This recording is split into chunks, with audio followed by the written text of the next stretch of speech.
playing with your hair, like luster cream shampoo, you know, just bring your hair down, for instance. Hand, finger. Just, all right, hold it, Bob. Let's see her do something. All right? Do I have to go through Like it? luster cream shampoo, what's the next line? You have to hit it right so that I can, so I'll be coming down. Right. Yeah, we're rolling. And action, swinging. And now, zap it. Oh, boy.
Okay.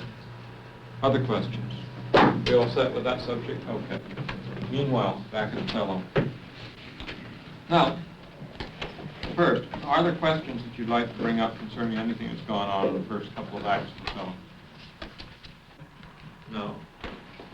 Okay. So poem called Horse Child Breakfast. Horse Child Breakfast, what are you doing to me? With your long blonde legs, with your long blonde face, with your long blonde hair, with your perfect blonde ass. I swear I'll never be the same again. Horse Child Breakfast, what you're doing to me, I want done forever. I would take it. That's one of the ones you like. Well, what's a Horse Child Breakfast?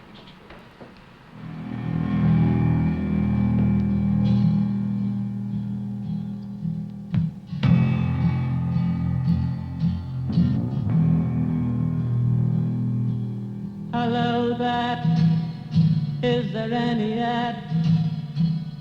Can you slow me down?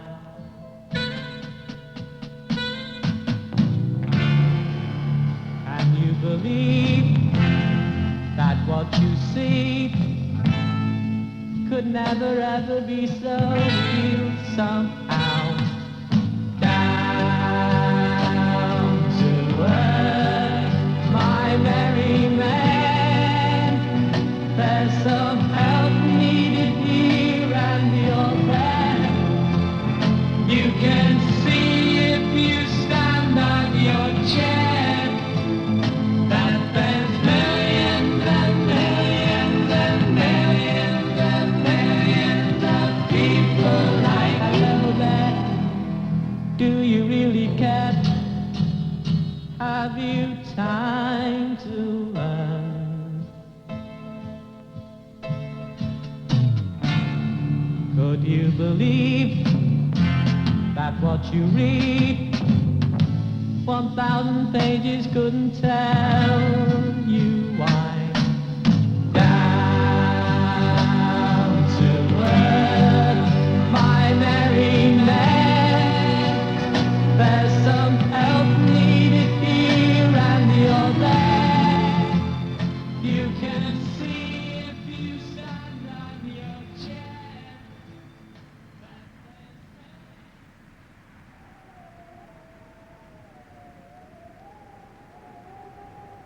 Horse Child Breakfast, what you're doing to me, I want done forever. Well, what's a Horse Child Breakfast? It could be a horse perfectly well. Horse Child Breakfast, it seems to me, can be whatever you think it is. Some particular thing that helps make you go.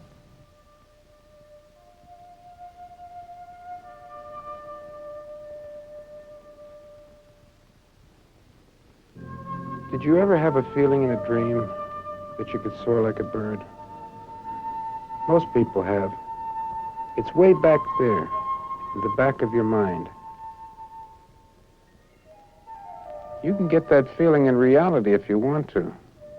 With wings, but not with an engine. The sun is your engine, really. And the power to use it is in your head. That makes you a pretty funny bird. You enjoy a beautiful feeling, but you're also strained to keep it going. You may be completely alone in nature, but the question keeps coming back. Why can one man soar faster and further than another? You find yourself looking rather closely at the fellow next to you. The differences in how well you soar come down to the differences between people, personality, frame of mind, and all that.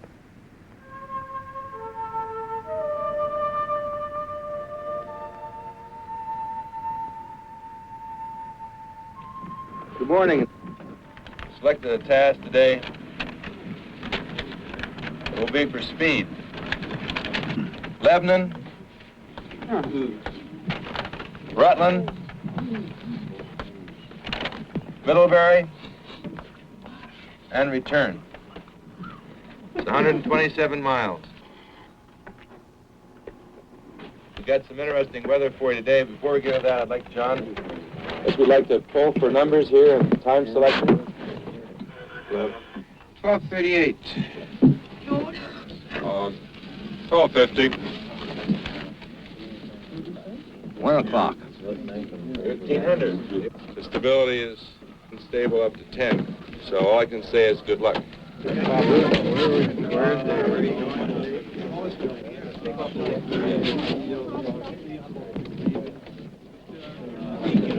White Air out of Champlain is pushing that big roller over the thing there, man.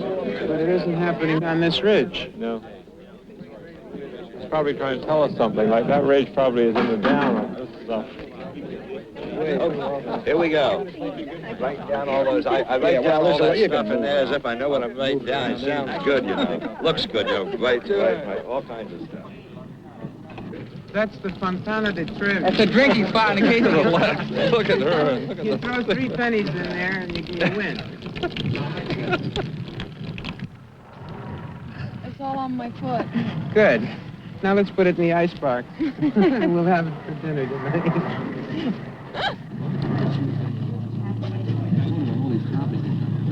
Okay, let's get with this shoot, please.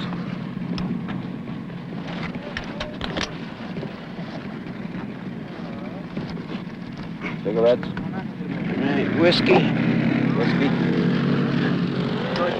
You can't get the women, and that's the problem.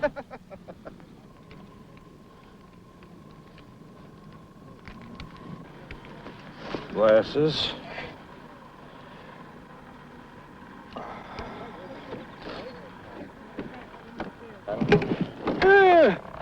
Especially you can't get a wild woman. Yeah. And anything besides that is hardly worth it.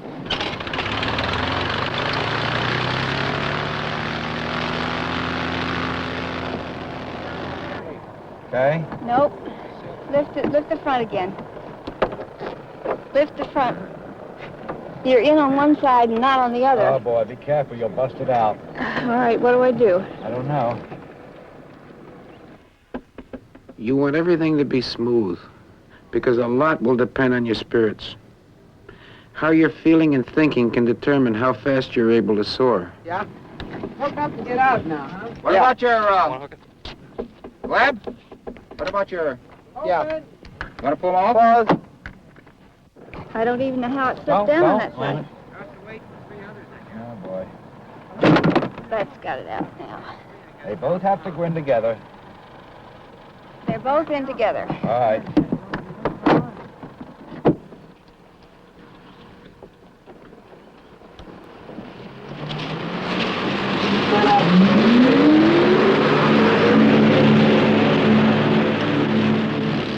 Once we roll, Gleb Dzerzhinsky is Charlie Item, and Charlie Item is me. The Cirrus is a graceful ship, but with a rope in your nose and an engine cranking up in front, getting up there is not beautiful. It'd be much nicer if you could just shove yourself off a cliff or something.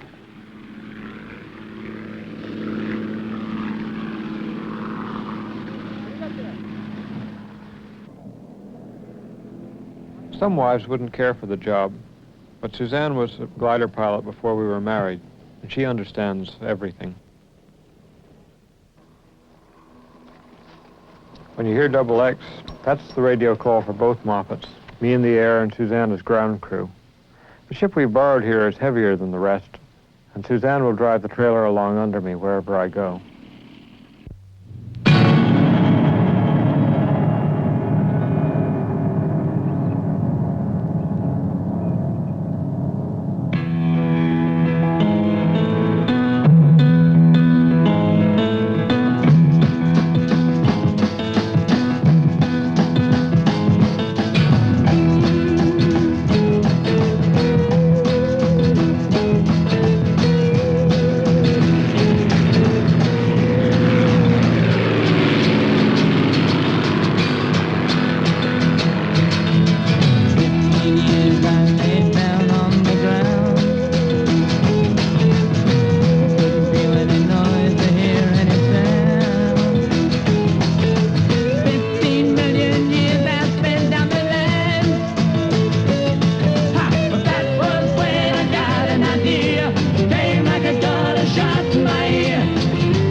You pass into something else. It's quiet. It's immense. There's grace in the movements. And everywhere you look, something beautiful to see. You have a feeling of freedom, and you'd really like it to go on. But that's not to be if you don't get busy. The glider is always falling through the air. But what you want is to stay up. And not only stay up, but get somewhere. Fun begins when you push up the speed. That drops you even faster. You are gambling that you'll find up currents to climb in before you get too low. Maybe wind bouncing off a mountain.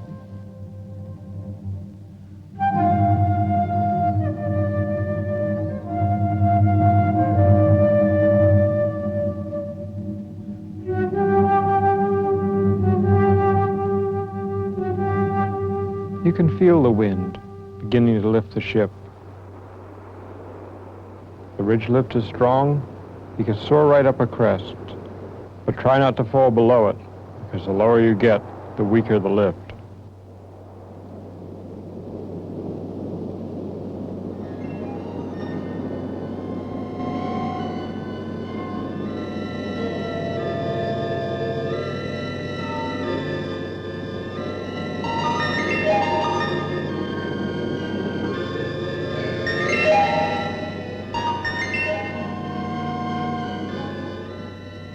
If the lift is dying up ahead, you may have to change your plans.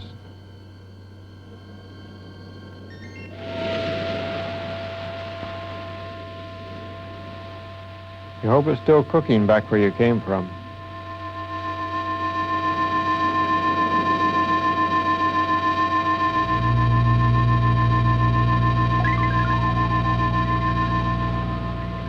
You hate to lose altitude, and the last thing you want to do is go down. But there are times when nothing gets rid of that sinking feeling.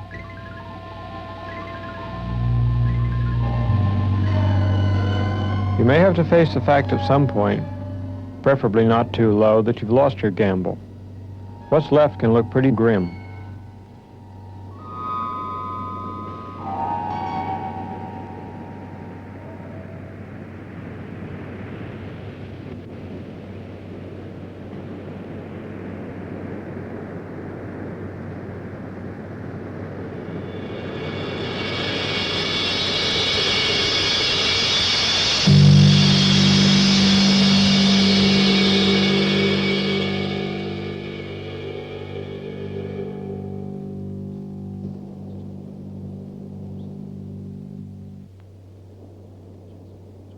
When your friends begin to go down and you know they're safe, then you think to yourself, man, I'll be golden if I can just hang on. And lift begins to cook up. You know darn well there's a thermal around somewhere.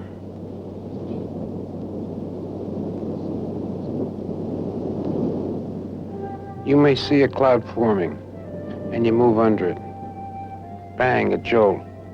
A jolt on one side means one wing has just brushed a thermal. You turn to stay in it. It's a bubble of hot air rising, just like a bubble in a glass of ginger ale. You're on your way up.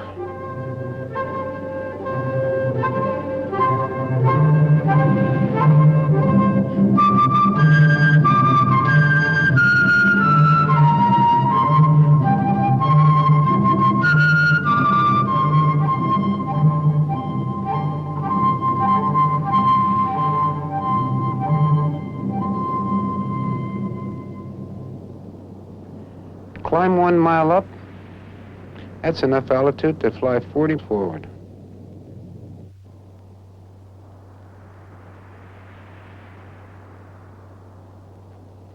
Sometimes I wonder, why would anyone want to drag competition into something so beautiful?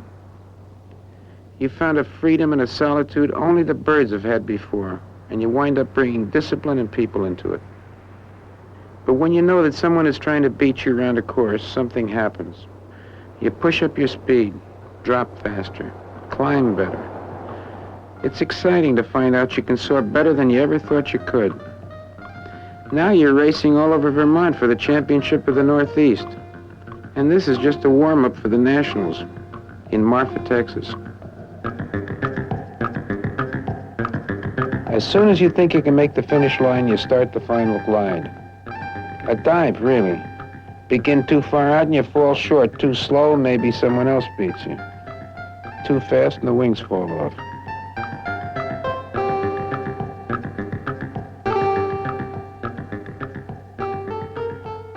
But I really feel that if you're going to go out and compete, that's only to win.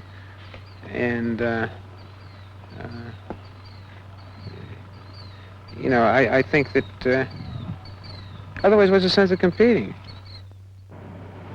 But Gleb, he's not quite in the same position that I am. If he wants to make the international team, he has to do something really splendid, like winning this and winning the Nationals. All I have to do is not do anything too silly, really. And at the moment, the big stakes aren't winning the national championship, it's making sure you're on the international team in 1970. But he has absolutely enormous talent without too much discipline. And when things work out right, he's awfully hard to beat. And the question is, how much time do you waste in 200 foot a minute lift? Yeah. And the answer is, it's better up there than it is near the ground. Yeah. Because it's not as nervous at 10,000 feet. Yeah. You know, so I mean, that's one answer. Uh-huh. How is this area all through here? Rough. What that scare you right out of your mind. That's all right. Joe, Mr. Derajinsky in first place, De Lam in second place, De Berg in third place, Everson in fourth place.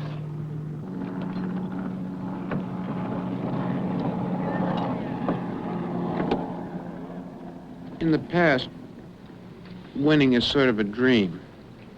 It's not too much reality involved in contemplating winning the Nationals. If you really faced it honestly, you know, and you I guess I have, you know. I think there's a possibility that I could win the Nationals. I mean, a clear possibility. Like if I did everything right with just a smidge of luck, why not? And believing this and realizing it and working towards that end of really winning, not just placing well or doing a smashing day or something like that, but contemplating actually winning it. I think I'm the first time in my life I'm going to read the rules.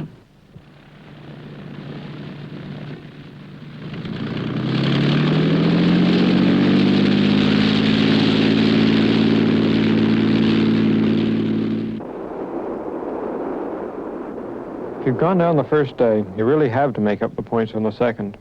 That means taking even longer gambles. Win a few, you might catch up. lose, and you go down fast.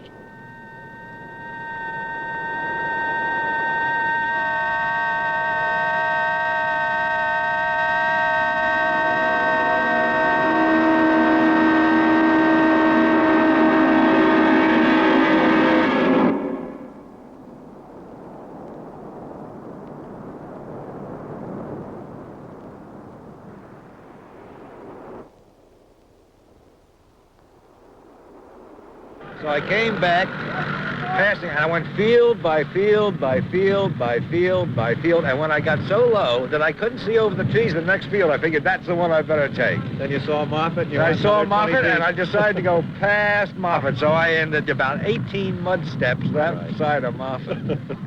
I beat the famous George Moffett, though.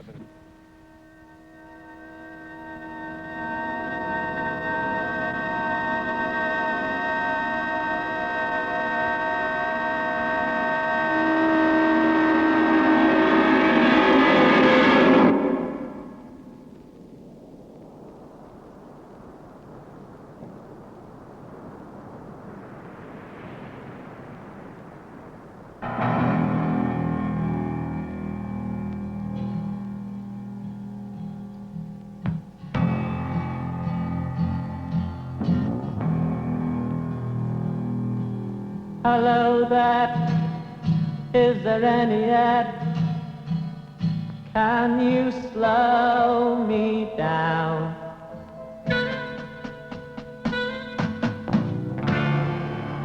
Can you believe? For me, it's the second regional championship this year. Now it's on to Marfa with a couple of stops on the way. Down to earth, my merry man. There's some help needed here and you're there. You can see if you stand on your chair. No, it was the final result sheet that I saw, and you're not on it. I looked it up, though. We're second from Second from last?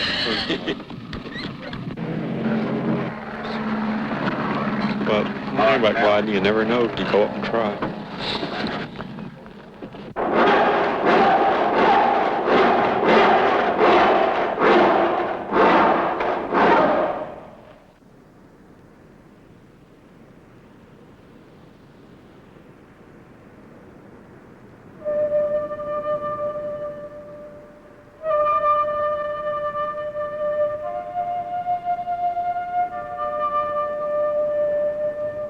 You need help, and it's endless, with your ship, trailer, frame of mind, everything. It makes a big difference in how you fly. A longer wing will make you go a bit faster. Gleb's done the same to Charlie Item. But the mechanics are only part of it.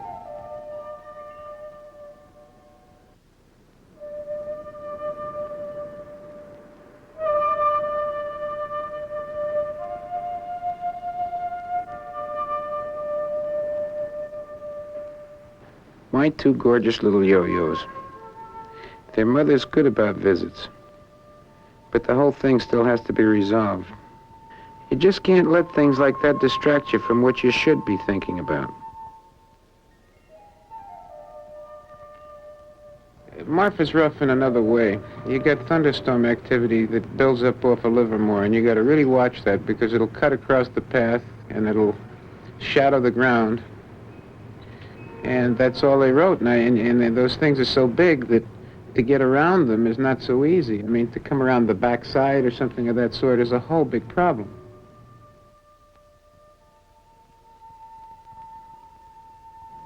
Leslie's not exactly against soaring. It's just not her thing. But in the couple of years we've been dating, my soaring and her career have just been at odds. I hope she'll pull out of this summer theater business and come to Texas. Then to Juarez, Mexico.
You can't imagine how beautiful that heat looks to a glider pilot. It's power, and it's got to rise. When it does, it shoots up in columns, and if you're lucky, each thermal sprouts a little cloud to show you where it is. Over the day, they cycle bigger and smaller, mapping out the ways that you can go. Somebody's going to use this power better than the rest. The mystery is always going to be how he does it.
I just don't believe it. Hey, you look great, Well, my gosh, about 20 years younger. Oh, hey, hi. Bonjour. George, how are you? George. Want to give me a big hug? Sure will. So you're a bum. You don't come and say hello to us after the competition. Oh. Bastard. No clouds today. Right, almost. That means no overdevelopment over Livermore, though. That's the blessing. There's a very interesting vacant area down near Van Horn. Have you noticed that a couple of times you've been down there? I found some pretty exciting vacant areas all over the course. Hey, have you sailed it? I've had a chance. Well, good for him. That must have been a hawk, George. And the eagle is the only thing that do that to George. Good protection. It's one good thing. Sort of a sign.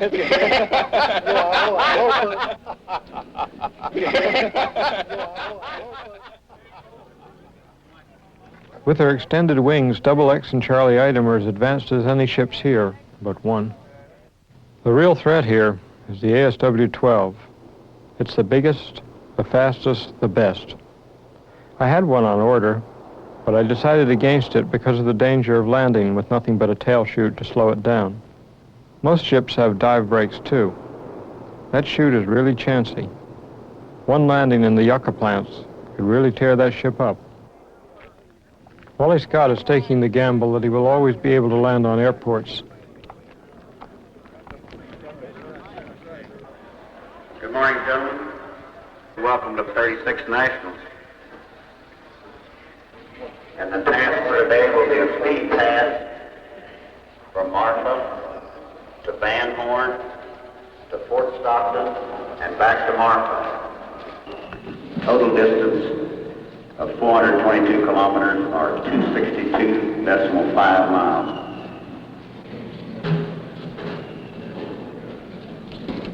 Marfa is going to be very interesting because in the past, winning is sort of a dream. I have respect for the other pilots, but I don't have any particular... They don't represent gods to me, and they don't frighten me. of what they might do, because I know damn well that I've beat some of them at different times, and I know that they don't do anything different than I do. I mean, however they do, it's their way, and my way is my way. I have a way of eyeballing things and relying on creative impulse to do something, whereas another guy may be riding a slipstick the whole way, like George. The start gate will open simultaneously with the opening of the launch line, 12:30. Charlie, India, Derejinski. What's the nearest to 1300? Double X-ray, Monte. You got 1310? Look, let's cover this mess up. Every piece of metal in here is like boiling over. You can't touch anything without burning yourself. Just hold it over there. I'll put the apricots in later, they'll get too hot. Yeah.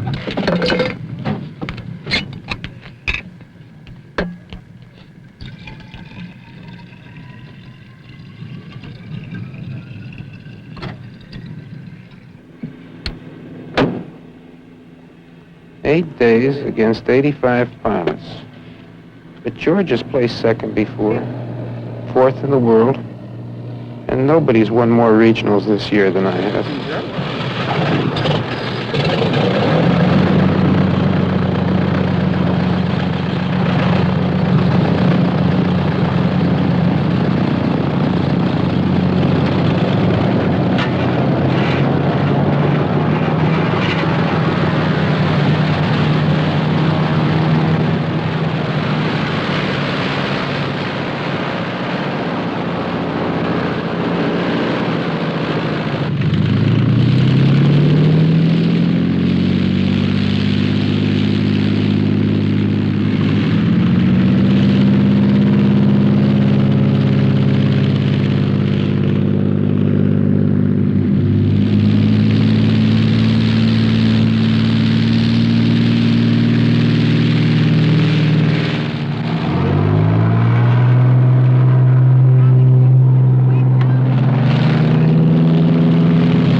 Texas thermals are big, but often 20 miles apart.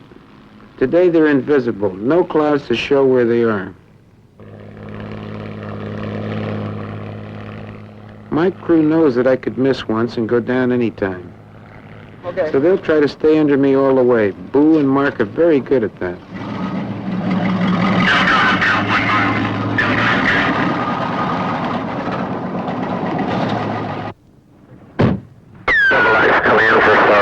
Double X.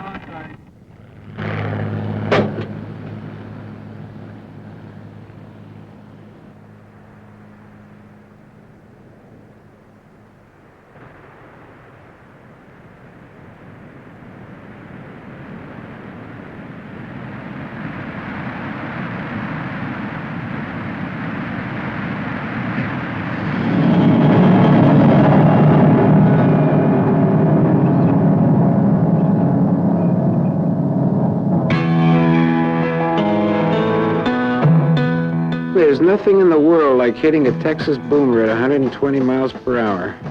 You pull up to slow down, you turn to stay in it. And that marks the thermal for all the others for miles around.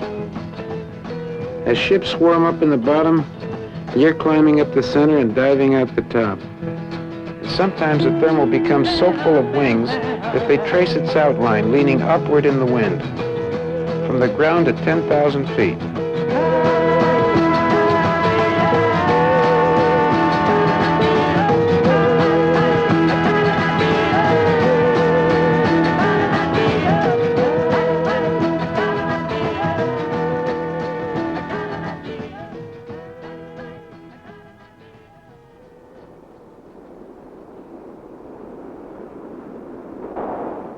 You climb as high as possible for a dive past Mount Livermore.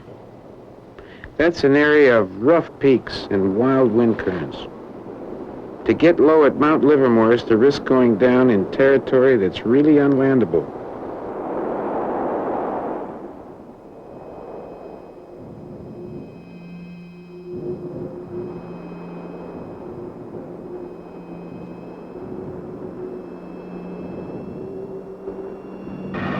Charlie Adam Ground. Charlie Adam Ground, you read? I read. Just hold up. I'm Livermore and low. Roger, we're at midpoint. Further position, Livermore low. Roger.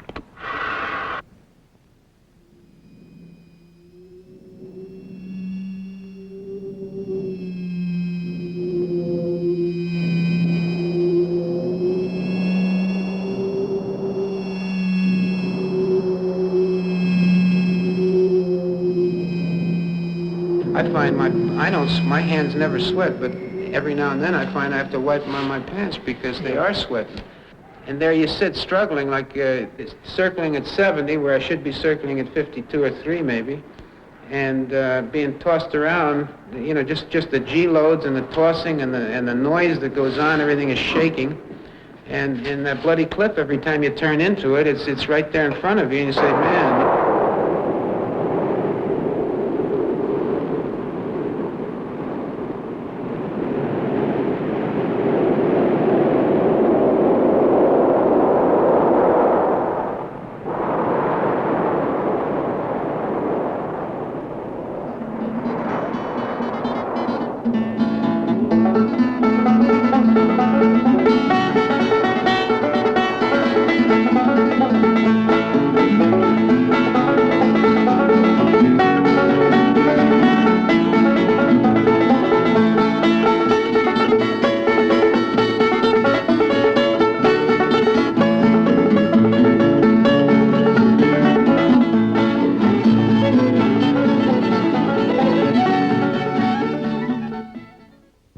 So even when you're up high, you're thinking about what are the next moves? And then you get out, and the next move is you're out in the flatlands of the desert out there in total heat, and you don't know what to do now, you know, because there's no terrain feature that's going to tell you that there's going to be a thermal. You just got to believe in a clear blue sky that there's going to be one.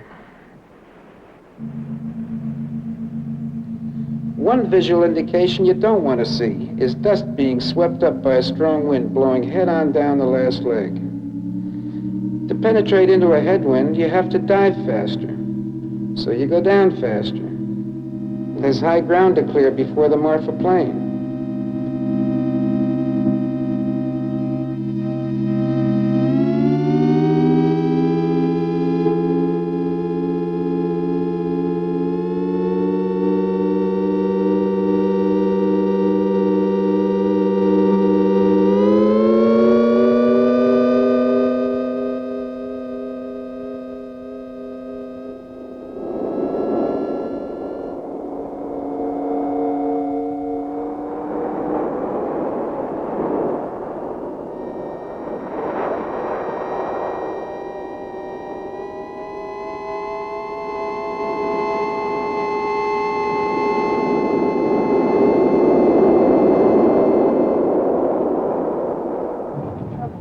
Reading me, Double X? Oh, phew.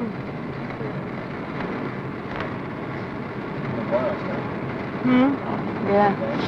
The minutes start to get very long when it gets after when I think I should have heard from him. Then every minute gets like 10. It doesn't bother Ralph, bothers me. Wouldn't it be nice if he won one contest? Be his first contest. I mean, somebody has to win. Why not George? For change.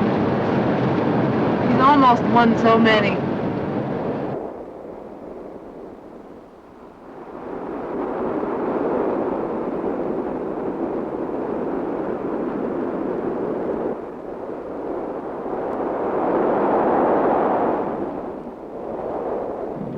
He must be dropping the water. I don't think that's George. You don't?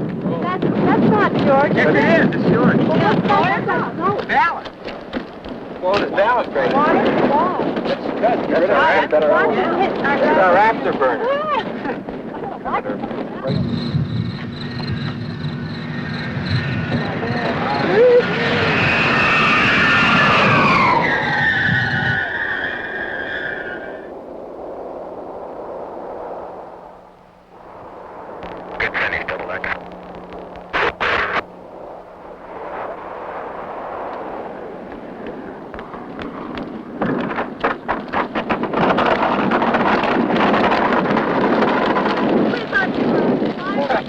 Caught in the damn hills there. Boy, I never been so frustrated in my life. It looks like a Boeing. Yes, yes.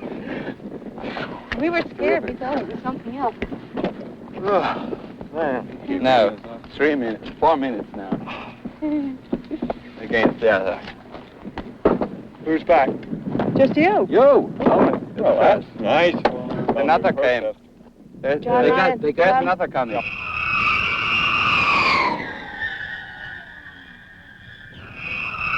Oh, that's good.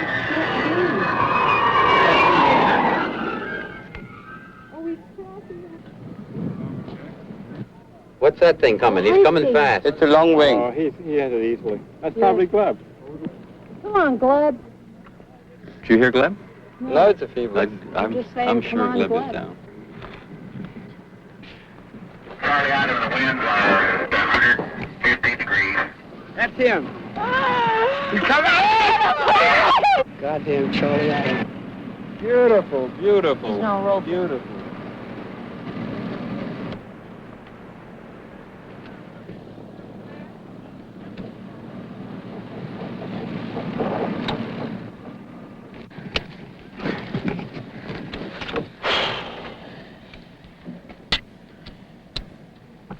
Boy, I tell you.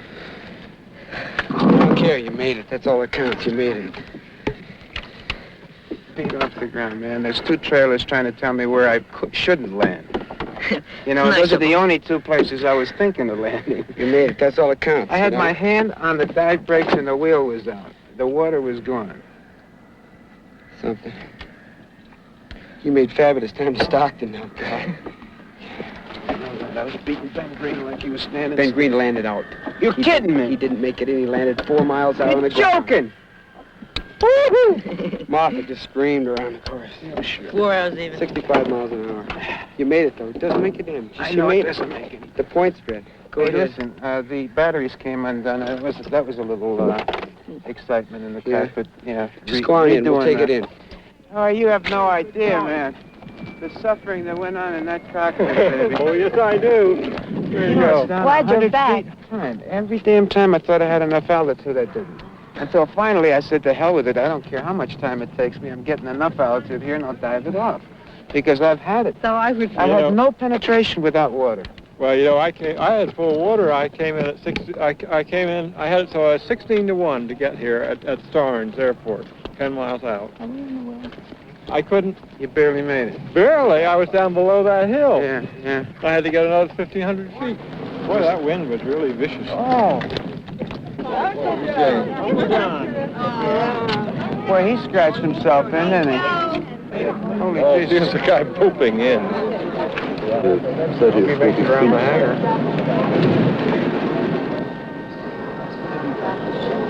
Yeah, I hope he does make it around the hangar.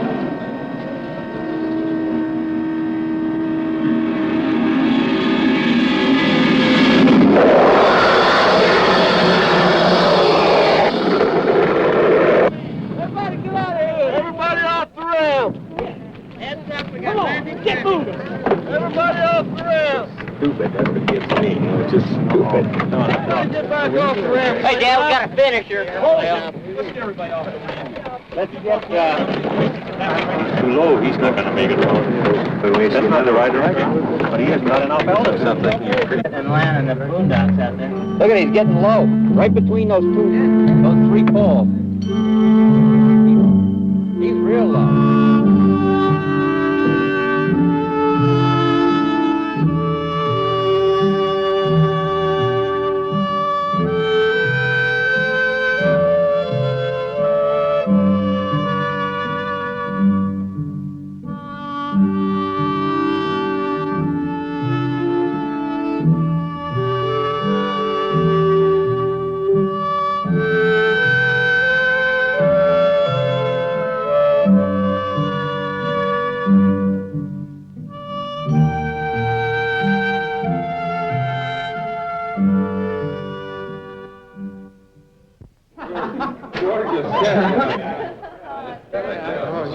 No, What about he you? landed in the middle of Marfa. guy who landed in the middle of one. How did anybody get a glider? I thought that a glider must have been taken in and assembled in that spot. No, I flew it in. All over the traffic and everything else. And I had this HP behind me, and I had about 200 feet of altitude on it. I left the thermal, and I wasn't sure where he was going, but I knew damn well I was going to drive it farther than he did. So I'm coming into town, I see these two pole lines sitting there. I thought, oh, now I got wires to worry about.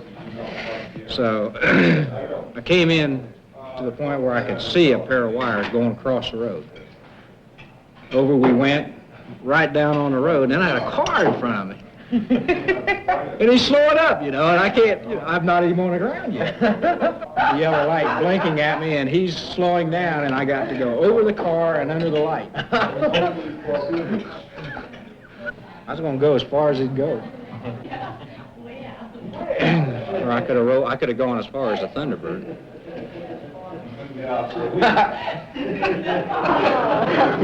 I told you get some very different impressions here than This is kind of like the big boys. It's a whole other thing from Vermont. As far as I know, I'm first at the moment.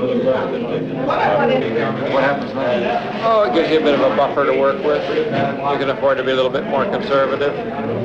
Although it probably wouldn't be too good planning to be very conservative this early. From a psychological point of view, it'd be very nice to win 2 or 3. If I have clouds, I can outfly these guys. I don't have clouds. No. It's funny. I know I can. It's a really complicated. But I've got to have the goddamn clouds.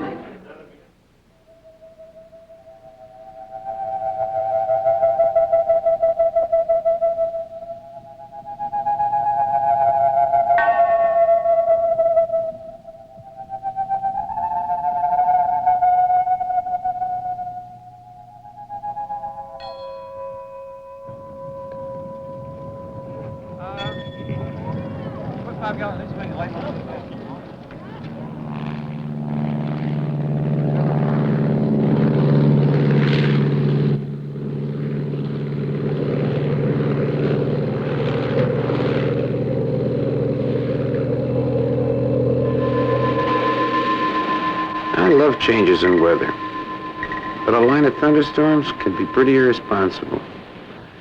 Sometimes you can see them in the distance and then they're right on you.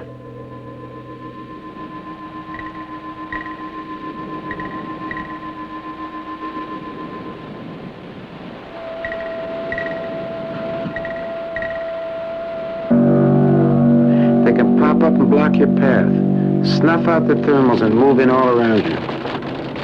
Lightning can shatter the fiberglass ship, and they can develop so much power they suck you up or slam you down, a mile in less than a minute.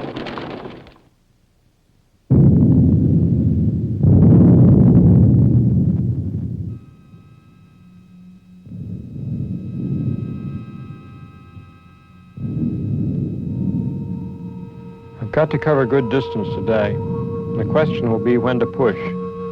With all the power there is in a thunderstorm, you can be tempted to go in after the big lift. Probably the thing for me to do is not to push, but to turn parallel and try and reach thermals along its edge.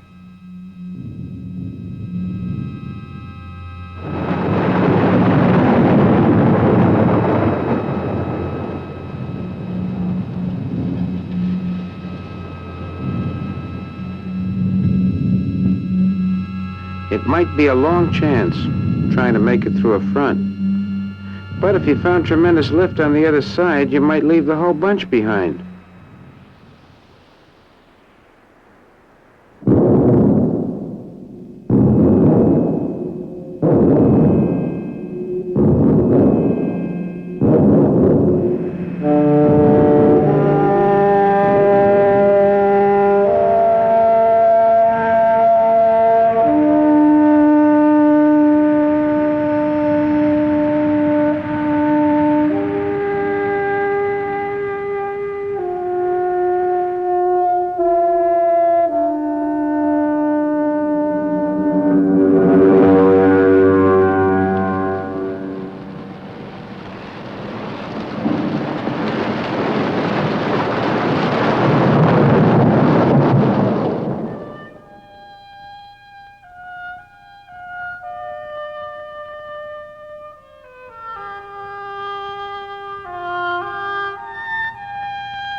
Go ahead, transmit.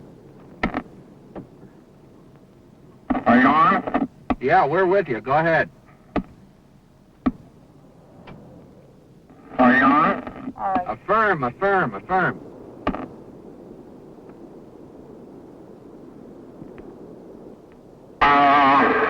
Don't get too far away.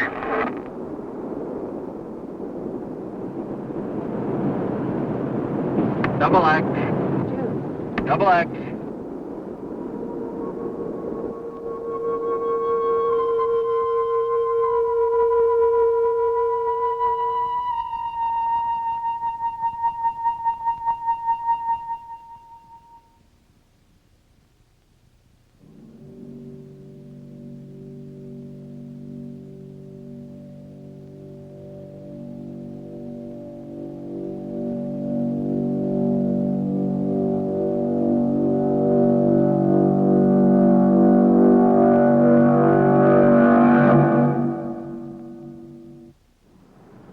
Call George on 3 and tell him you read him on Cougar.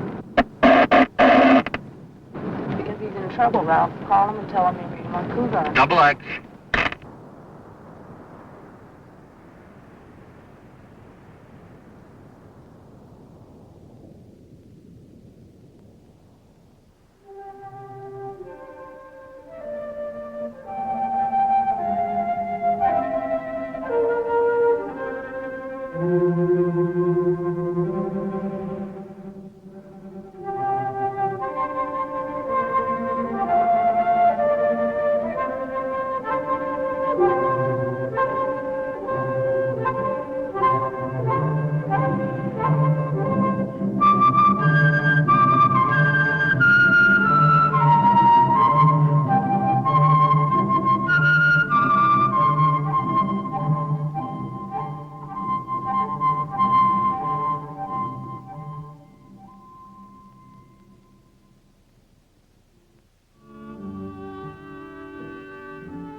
When the sun gets low, the air cools and the thermals begin to die.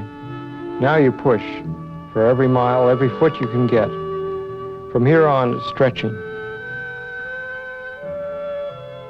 Wally Scott hopes to land his ASW-12 on airports, so he may have to break off while he still has hundreds of feet of altitude. If you can slide straight ahead, 500 feet can buy you 3 miles, and the points could mean everything.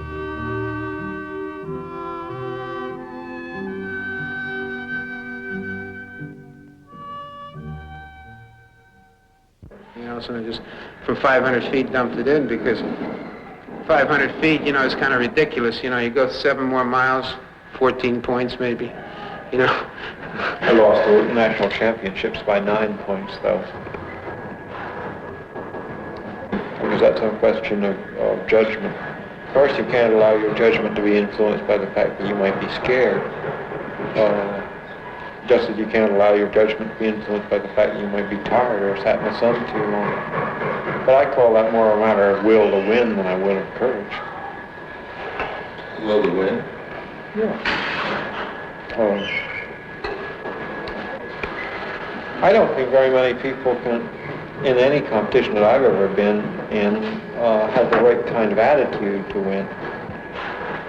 Mr. Moffett, I think you earned yourself the task of coming up here and explaining what you did right yesterday.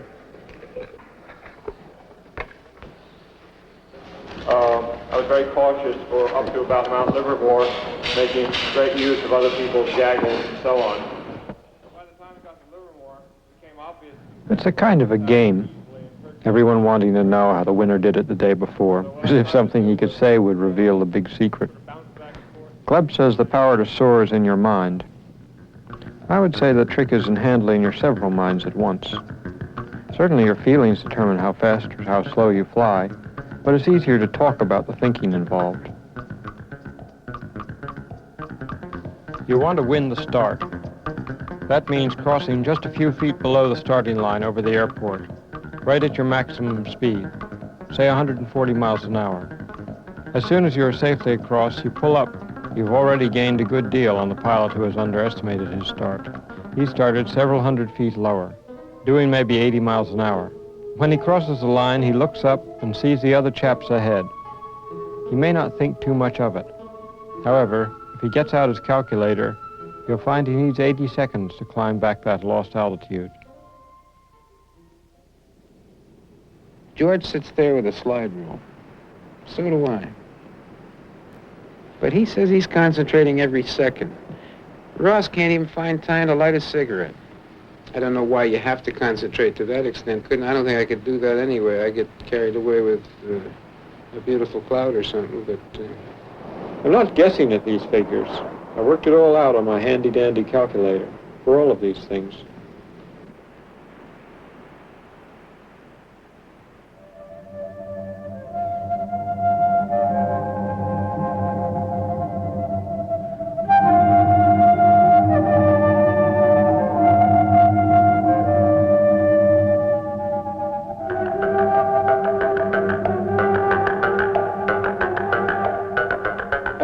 Each times 20, 740 seconds. Using weak thermals, say he did it 5 times, losing 15 seconds apiece, or come out of 60 seconds. Lured by a gaggle, say he did it 3 times.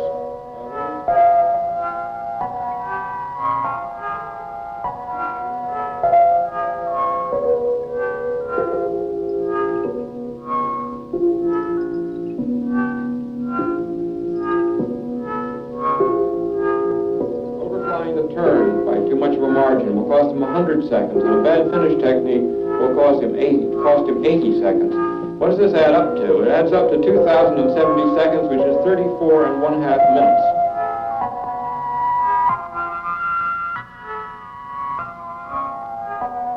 My mind's on a different bent, and you can't get yourself beat up all day long every day and keep trying to solve problems every damn day. Dan? All right, you called. Well, you make it ready, Dan, otherwise I'm not coming back at all, period.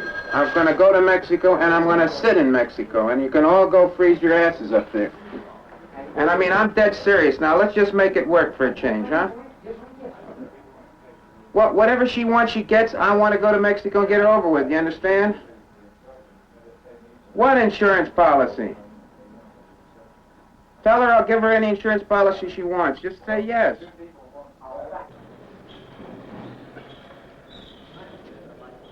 For 4 years now, Suzanne and I have put everything into this. With just 2 days to go, we're hanging on in second place. We've got to take it this time.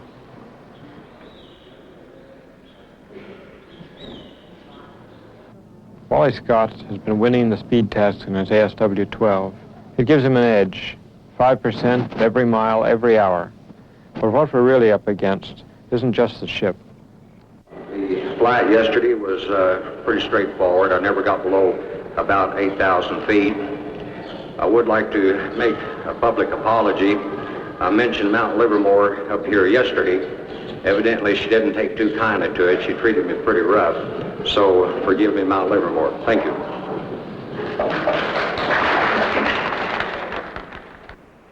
You can buy ships.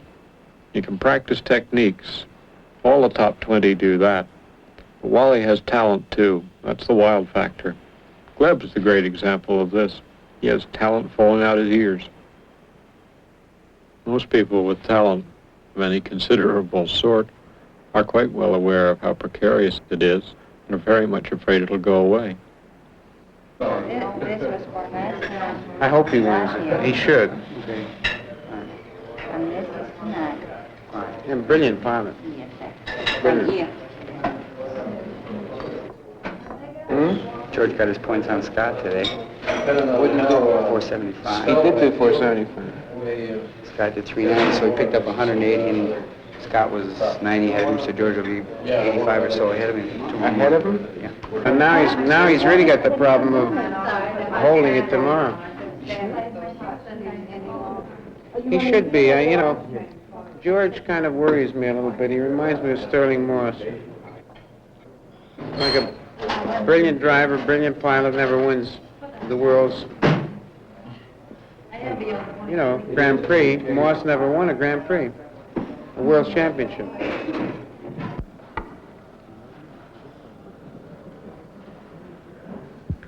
This is the last task of the contest, and the task will be a speed triangle from Marfa to McCamey to Van Horn and back to Marfa. Out of your goddamn mind. How about that beer bus tonight? That's fantastic. The longest speed task in the history of soaring. You'll have to fly. The true course from here to McCamey we compute to be 59 degrees or measured, or 48 degrees. It gives Wally every advantage. At the speed he can travel, the distance could allow him to build up quite a lead. It's like a distance task, but he gets to land at a nice, safe airport. To Van Horn, 269 degrees true, 258. That's a funny switch. I've thought of George as a machine, a computer, but the AS-12 is a real machine. And you'll hardly beat Wally at computing. Now George is looking pretty human. And if he has any chance at all, that's probably it. Swinging around here like... A nervous cat. So you're gonna follow him around, eh? Yeah, that'd be fun for a change. Follow somebody around instead of them following you. You can find them, of course. Hardship to find in there. It looks just like all the others.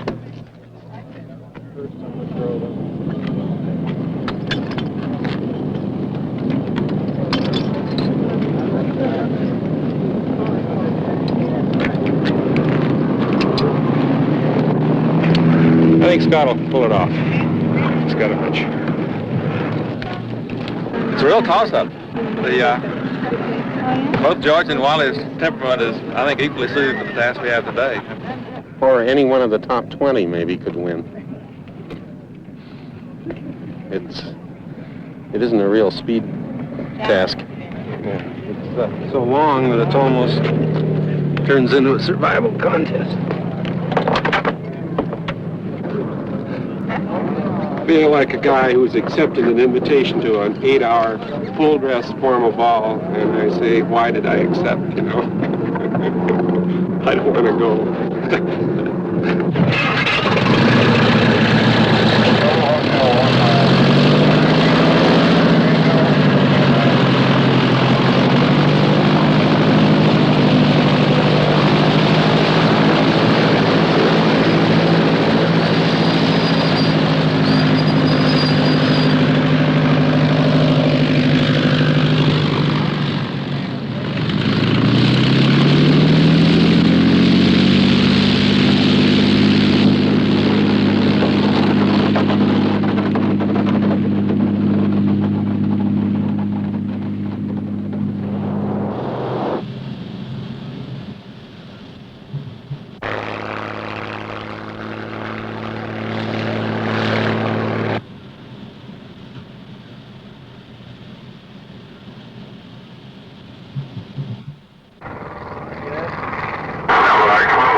Moffett following number 2 man. I wonder if there's any significance in that.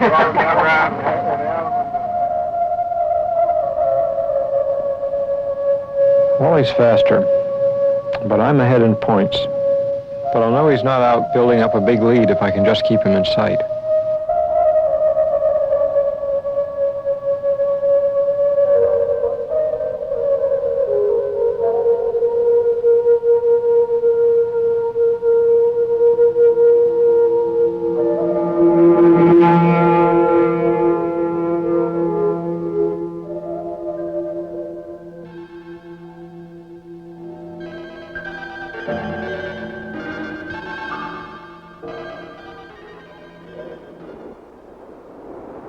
Lost Wally now.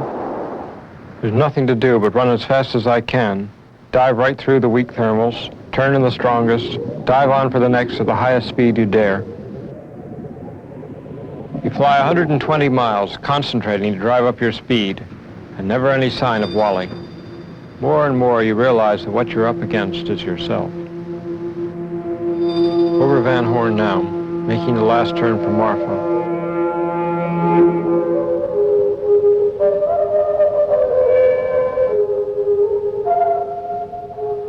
7 Romeo, Wally Scott were exactly even with 77 miles to go to the finish line. If I could keep Wally in sight to the finish, I'd have the championship in my pocket.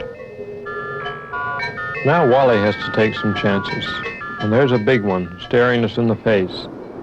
Off course to the east, clouds indicate lift. Straight ahead to Marfa, there are no clouds. Maybe decent thermals, maybe not. Wally's taking the chance, diving off straight for Marfa, and he's obviously hoping I'll detour to the clouds.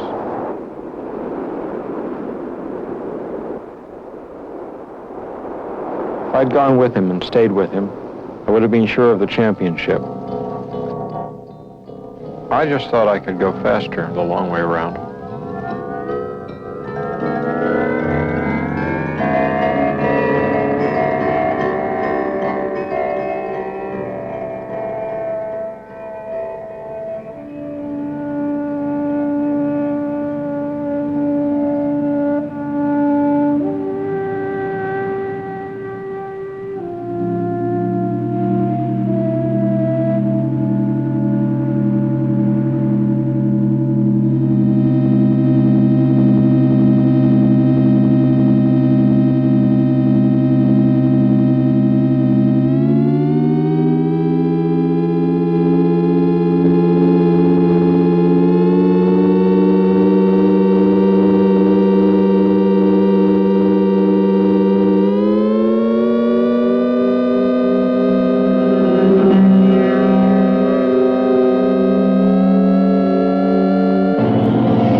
I got him visual.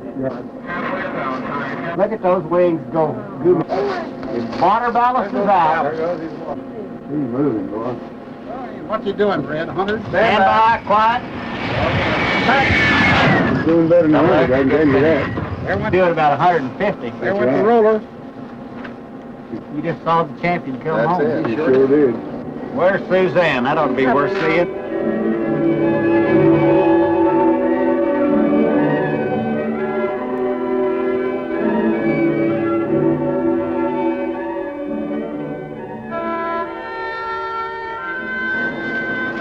Suzanne is in fine fettle. Why not?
I'm very seldom at a loss for things to say, as most of you know.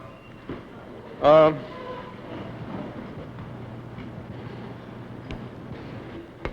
been working on this thing for a hell of a while now. But, you know, there are other people who've been working with me on it. There's a lot of sweat in it, various people. Not just pilots, the people that push the pilots. You know, that breathed hard when they were getting low and all that sort of stuff. So I think this thing belongs to quite a lot of people. More than the names just sort of live on the trophy. Thank you.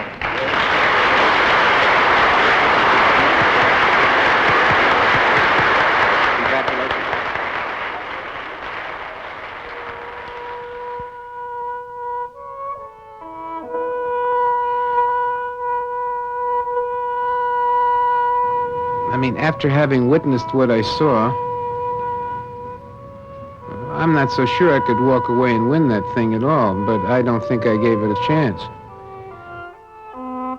George is a winner, a champion, and he can seem to organize himself and settle for certain things and go for others in a classic style which is explained to everyone, but not everyone can follow that style.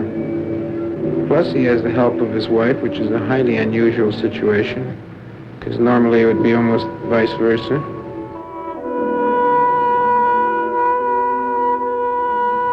From childhood was always a beautiful thing. I used to make model airplanes, and I much preferred hand-launched gliders always. And I find beauty in everything, and I find competition not beautiful. You're storming that thing through air where it's all shaking. I find it grueling, difficult, wasteful, of beauty.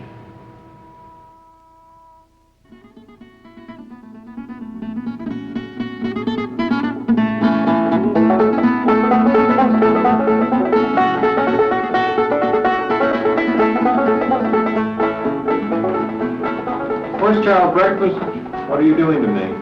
With your long blonde legs, with your long blonde face, with your long blonde hair, with your perfect blonde ass.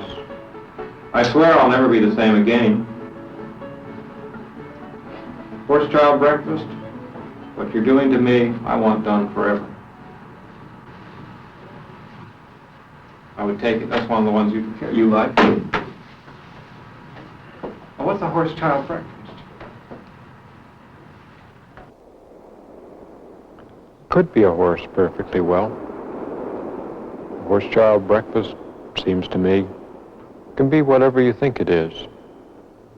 For me, it's a girl. Hello there, is there any yet? Can you slow me down?